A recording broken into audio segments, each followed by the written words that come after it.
Paz do Senhor, pessoal, tudo bem com vocês? Hoje, 7 de setembro, temos muito que bem dizer pela nossa nação, e a minha oração é que Deus abençoe a nossa nação brasileira, que o Senhor faça a vontade dele sobre a nossa nação, porque o Brasil, ele é um celeiro fértil do Senhor.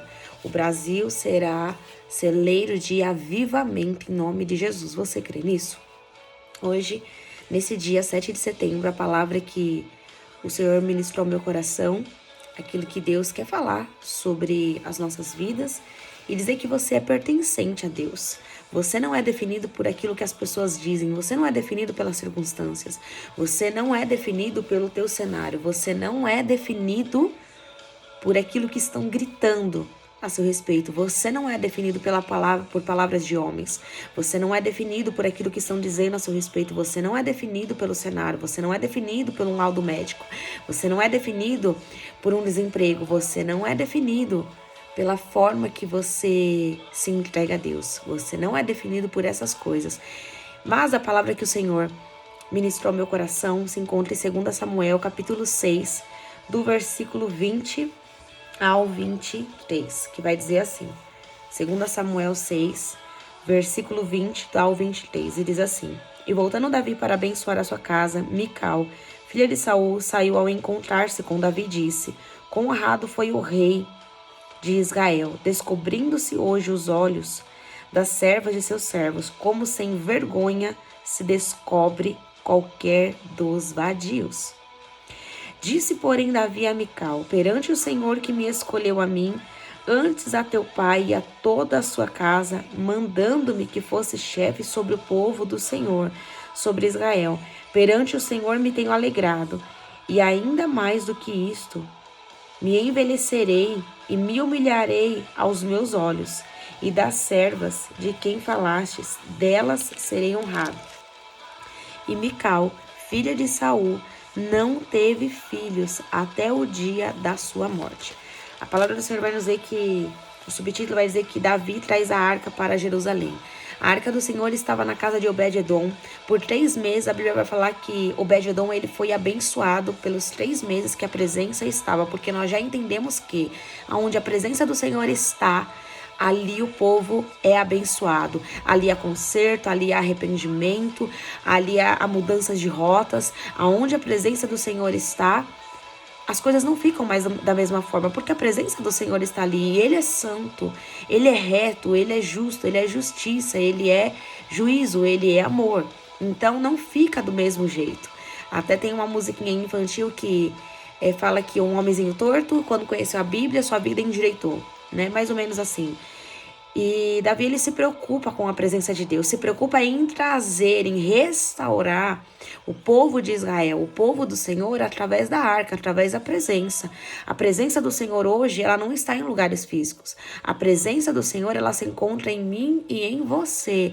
Nós temos a presença do Senhor, Ele tabernaculou. No Antigo Testamento, eles precisavam de um tabernáculo, fazer um sacrifício, para que eles pudessem ali se redimir com o Senhor, para que eles pudessem redimir ali com Deus.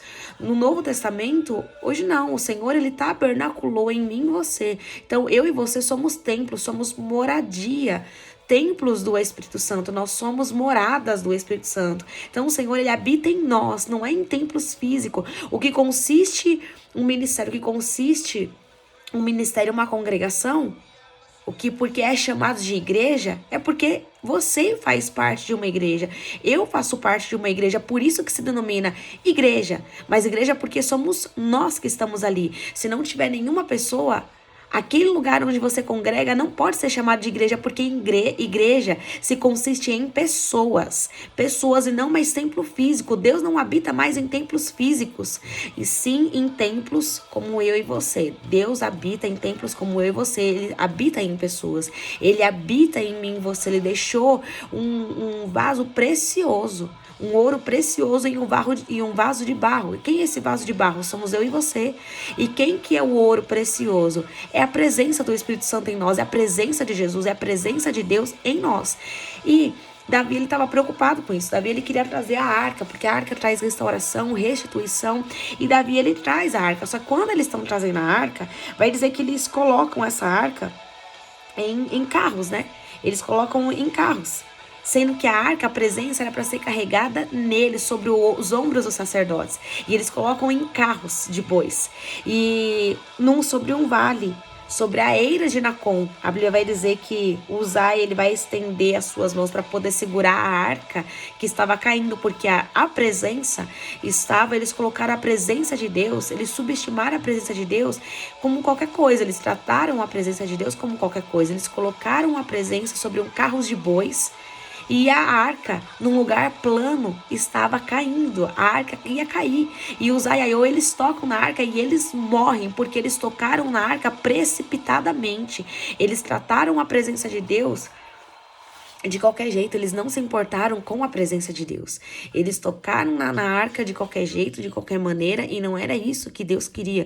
Deus queria que o homem carregasse a presença. Deus queria que eles tivessem reverência, que eles tivessem temor pela presença de Deus, por aquilo que eles estavam tanto, que eles criam, aquilo que eles adoravam, aquilo que eles reverenciavam. Então, Deus não queria que a presença dele fosse carregada de qualquer maneira.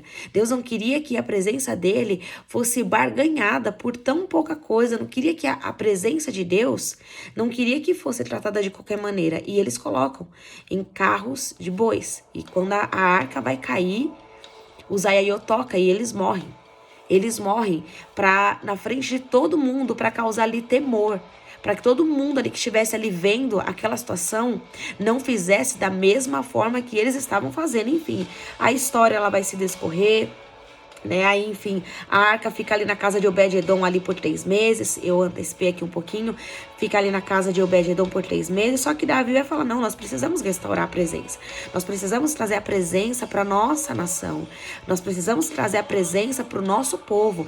E Davi, então, ele vai buscar a arca e vai levar até Jerusalém novamente. Só que quando Davi ele está entrando na cidade, veja que Davi, ele é o mesmo que adorava, aquele menininho atrás das malhadas, é o mesmo que adora. É o mesmo que adora ali atrás das malhadas, é o mesmo. E esse agora quem que é? O menino atrás das malhadas, que adorava o Senhor com tanta integridade, com tanto temor, da maneira dele que ele entregava a adoração dele, é o mesmo agora, só que é um rei, está trazendo a arca pro povo. Só que quando Davi ele entra na cidade, muitos historiadores dizem que Davi ali, ele entra praticamente ali pelado, adorando. Muitos historiadores dizem isso. E ele estava ali rendendo total adoração ao Senhor. Ele estava rendendo total a sua adoração, o seu louvor ao Senhor, porque a presença estava ali. E todos se alegravam ali com Davi. Só que Mical, sua esposa, olha, e ela debocha da adoração de Davi, vai falando que ele não precisava fazer tudo aquilo. Mical debocha da presença de Deus. Mical, ela vai debochar de como Davi estava adorando, dizendo que não precisava de tudo aquilo, conjecturando. Mas a palavra é muito enfática e ela vai dizer que como sem vergonha descobre qualquer dos vadios.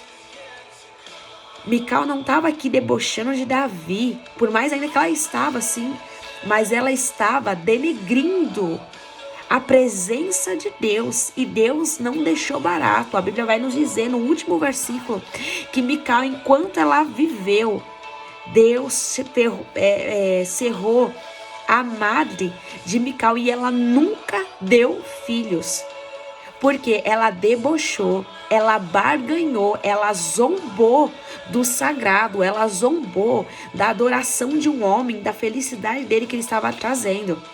Então, pessoas que debocham, pessoas que riem da tua adoração, pessoas que dizem que é muito o que você está fazendo para o Senhor, é muito a forma como que você adora, como você glorifica, como você está servindo ao Senhor, não sabem o que estão dizendo. Nós precisamos clamar por misericórdia, para que Deus venha ter misericórdia dessas pessoas, porque elas estão ainda vivendo no tempo da escravidão. Paulo vai nos dizer que foi para a liberdade que o Senhor nos chamou, foi para a liberdade que Ele nos libertou, foi para a liberdade que Ele nos chamou, para sermos livres nele, sem culpa, sem condenação.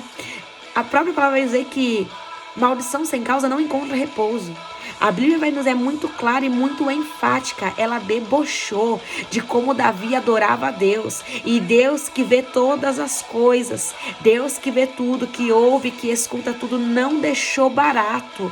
Não deixou barato. A conta chegou para Mical, do qual Deus cerrou a madre dela. Então, pessoas que debocham na sua adoração, debocham da maneira como você serve, como você fala, talvez como você louva, como você prega, não tem noção do que estão fazendo no mundo espiritual, porque é Deus quem vinga, é Deus quem faz a justiça sobre essa terra, sobre aqueles que estão debochando, porque ninguém sabia aquilo que Davi tinha passado, ninguém sabia dos leões, do urso que Davi matou, mas todos viram o gigante que ele derrubou.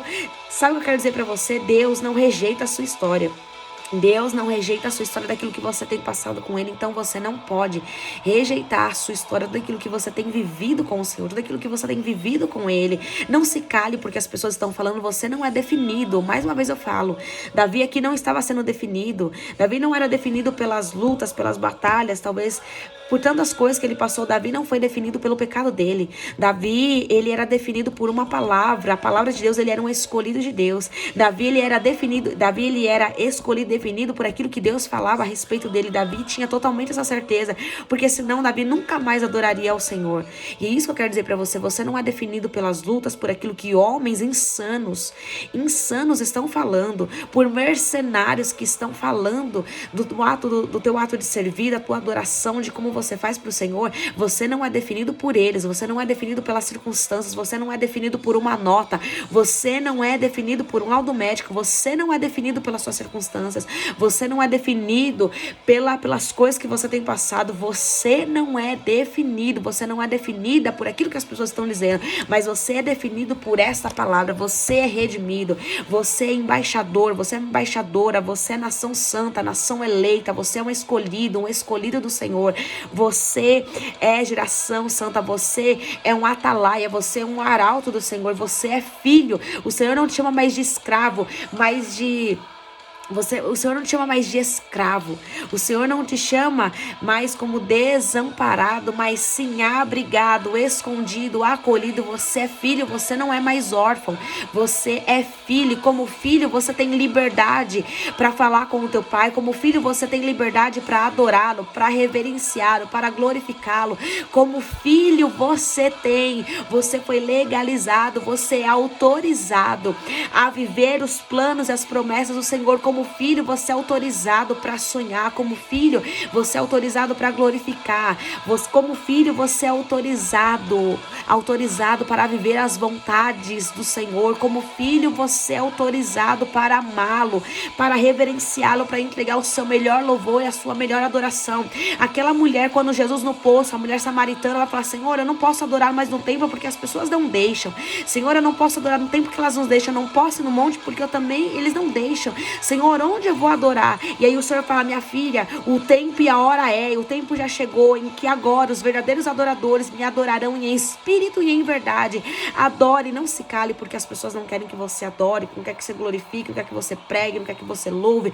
Me adore do jeito que você é, porque eu tenho recebido a sua adoração, eu tenho recebido o teu serviço a mim, eu tenho recebido. Então não se cale, não se prostre, não se renda a esse sistema imundo, a sistemas religiosos, porque os fariseus querem ditar algo, como você deve fazer, como você deve louvar, como você deve glorificar, como você deve pregar. Eu sempre ouvi: Laís, você não sabe pregar, eu vou te ensinar. Eu ouvi isso de líderes, eu vou ensinar você a pregar.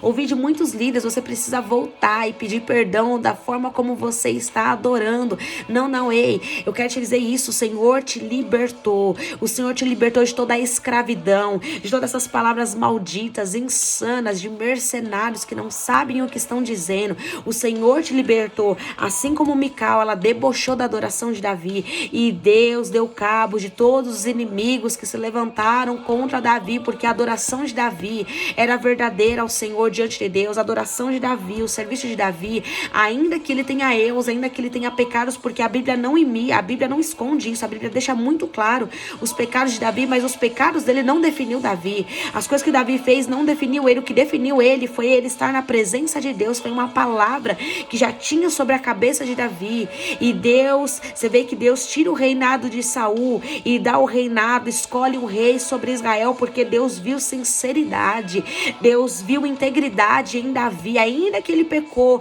mas ainda nós vemos que a Bíblia vai chamar que Davi é um homem segundo o coração de Deus. Então não pare por nada, não se renda por nada, tema ao Senhor, reverencie a Ele, clame a Ele, adore Ele, louve a Ele, glorifique a Ele, faça para Ele, porque um dia nós vamos prestar contas, um dia o telão lá nos céus vão ser abertos e tudo, o que falamos, o que pensamos, a forma como agimos, tudo estará ali aberto a tudo e a todos, mas aqui está tudo patente aos olhos do Senhor. Nós não temos como esconder nada do Pai, não temos como esconder nada diante da presença do Senhor. Tudo está patente aos olhos nu e claro do Senhor. Então faça para Ele, porque foi por você que Jesus morreu, foi por você que Ele morreu, então faça para Ele, faça o seu melhor, entregue com toda excelência, deixe falar quem quiser falar, porque como assim eu digo, quem tem boca vai falar o que quer, e quem tem ouvido, se permite ouvir aquilo que vai te edificar, aquilo que não vai. Então comece a pedir para que o Senhor coloque um filtro nos seus ouvidos, coloque um escudo no teu coração, te guardando os seus ouvidos, guardando o seu coração, e cada dia mais você se renda, se revista, se entrega ao Senhor, porque quem morreu por você foi Ele. Davi sabia quem ele estava adorando, e Davi não ia parar por esposa, por família, porque as pessoas estavam gostando, se deixava de gostar. Davi não parou, Davi continuou a sua vida de adoração e devoção ao Senhor, ao Deus Todo-Poderoso, ao Deus que sabia quem tinha ungido ele atrás das malhadas, sabia quem era com ele no reinado também. Então não se cale, não se renda, não se prostre, não adore a homens, mas adore ao único Deus verdadeiro, porque Ele te justificará, Ele te recompensará, e o Senhor dos Exércitos irá te honrar. Então adore somente a Ele, faça somente para Ele, faça somente para Jesus, porque para Jesus vale a pena, ainda que passamos por privações, por lutas, por pedras, e vamos passar enquanto nós estamos aqui, mas uma coisa é certa, o Senhor te honrará. Você não é definido por aquilo que homens estão dizendo, pelas suas circunstâncias, por aquilo que as coisas do seu cenário têm gritado e têm ditado, mas você foi comprado por um alto e bom preço, você pertence a Jesus. Lá em 1 Coríntios 6:20 diz isso, que nós somos comprados por um bom e alto preço, e nós pertencemos a Deus, pertencemos a Jesus. Então adore a Ele, reverencie a Ele, louve a Ele, sirva a Ele, porque você pertence a um Deus vivo, você não pertence a um Deus morto, a um Deus de pau. Então adore mesmo, quando o Senhor está te dando fôlego, só você sabe da sua história, adore, reverencie a Ele, louve a Ele, glorifique a Ele, sirva a Ele com amor e com temor e com reverência, porque valerá a pena tudo que você tem feito ao Senhor, mas faça para Ele. Não dê ouvidos para aquilo que estão gritando, não dê ouvido às Mical que tem se levantado. Faça para o Senhor com toda integridade e sinceridade a Ele, e Deus te recompensará por tudo aquilo que você tem honrado a Ele, pois a palavra fala: quando você me honrar diante dos homens, eu te honrarei diante do meu Pai, mas se você me negar diante dos homens, eu te negarei naquele grande dia. Então, faça para o Senhor. Faça para o Senhor, não negue Ele, porque naquele grande dia, Ele também não te negará. Em nome de Jesus, fique com essa palavra nesse 7 de setembro, nessa quarta-feira, e que o Senhor, Ele te abençoe grandemente, que o Senhor faça resplandecer o rosto dEle sobre você e te conceda a paz. Em nome de Jesus, se inscreva aqui no meu canal, ative o sininho. Todas as quartas e sábados terá aqui uma palavra para abençoar, para edificar a sua vida, para te despertar. Compartilhe essa palavra, deixa aqui o seu pedido de oração, que eu estarei aqui orando pela sua vida. Em nome de Jesus. Deus te abençoe e tenha aí um 7 de setembro, um bom feriado e uma ótima semana na presença de Jesus. Em nome de Jesus. Fiquem na paz do Senhor.